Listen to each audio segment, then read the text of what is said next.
We got the Winter Classic. They have finally announced this week that the Winter Classic, which is pretty much the NHL's annual showcase game, it's not the Stanley Cup Finals, but it's better than the All-Star game. Yes, it's a real game. It's something that the NHL has been building success with, and it's going to be Bruins versus Flyers this year at Fenway Park. To me, as a kind of a fringe Bruins fan, this seems like a great extension for a Bruins team that came into the New England consciousness last year as not just how are the Bruins doing, but more of,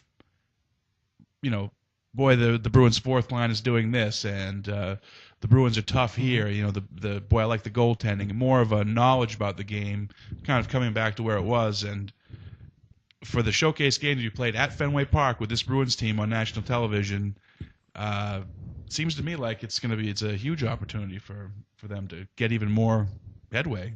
Yeah, it's funny to realize that during the NHL draft that happened at the end of June, that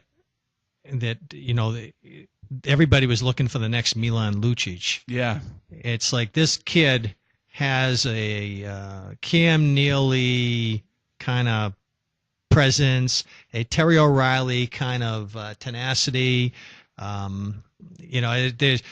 has a lot of fans in love with watching this guy play, and he's just a pup.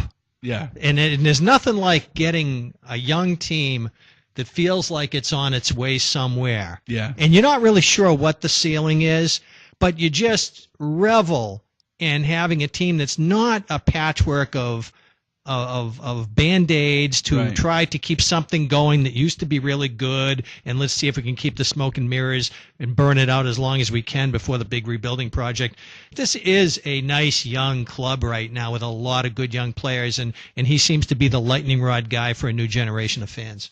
It seems like the attitude of fans towards the Bruins this year, in previous years, when they've made the playoffs and had early exits, and they did exit around before you expected them to this year. 02, 04.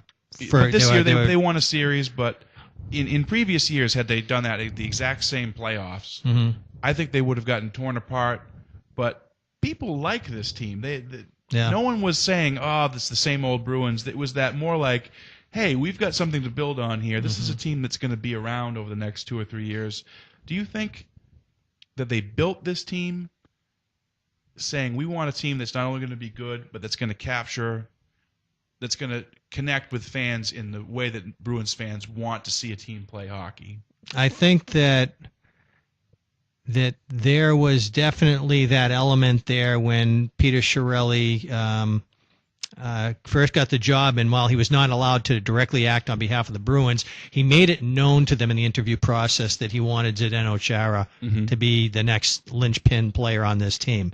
And a lot of the rest of the stuff that happened along the way, some of them are good players from the former regime, drafted, developed, Patrice Bergeron, David Krejci, those guys. And then decisions that were made along the way, some bad, some good. The most important ones have been very good.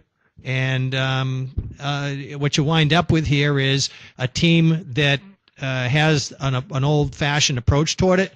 They're not so worried about Chara being in the penalty box that he won't rip some guy's head off if he deserves it. Yeah. And the fans now don't feel like everything's got to be bottled up in the name of 2 points in the standings. It's more like, let's go play hockey like it used to be. And now they feel like there's a team that they can wrap their arms around and really invest in emotionally. Yeah. And that's what the Bruins accomplished really toward the end of the prior season, where they went 7 games with the Canadiens. The day after they lost that series, the Bruins had like a record number of new season ticket purchases. Yeah, that was exciting. I think everyone in New England wants to be a Bruins fan, so that's a great position for them to be in. The Bruins, all they have to do Greg Dickerson. I mean, all they need to do is put a good team out there. And that's part of what it is. Part of it has got to be the championship infection of this area where the other teams have all been successful, and you get a matter of the casual sports fans or the fans of the other sports are saying, well, what about the Bruins? Why can't they do it? And then you also have the diehard Bruins fans that have been around for years saying, yeah, when's going to be our turn? And the fact that the team was able to capitalize on it, they were able to build that at the right time, that not only were they putting that product out there, but they were also getting that little bit of a rub from the other teams as well. So it kind of makes that perfect confluence. Now the question is, how well do they keep it going? Well, it's a hard, more precarious task in the salary cap era, because the main give back to the union was earlier free agency, whereas you used to be able to keep players up until age 31. Okay. Now they can leave at 25. So it's much more difficult to say we're going to plot our team and our success for 7 years. You can't do it anyway that way anymore. But this team, the team that we saw this year, is more or less going to be the same team that we're seeing next year in this big Bruins Flyers game. What's the atmosphere going to be like for that game? I mean, is it going to be like the other games where it's just, other than it's played outdoors, but other than that, it's a hockey game played outdoors. And a baseball field. Yeah, on a baseball field. Yeah. Last year Wrigley, this year Fenway. Last year Red Wings Hawks, this year Bruins Flyers. Actually, there's a lot of feeling around this game that the Bruins Flyers matchup has some pent up feeling about it that may take that game to a level that none of the 3 other outdoor games the NHL's put on in the last several years have reached. In what way? I mean, how? Violence. No, I think that you could see Lucic run Randy Jones through the boards, for instance, and you could have Scotty Hartnell running roughshod over one of the Bruins in there. This game could get out of hand, and it could be the first time that one of these has done that, rather than be sucked up in the ambiance of the event and the pageantry of it. The players, I get the feeling that this is going to be a little different, and I think that really makes it fun.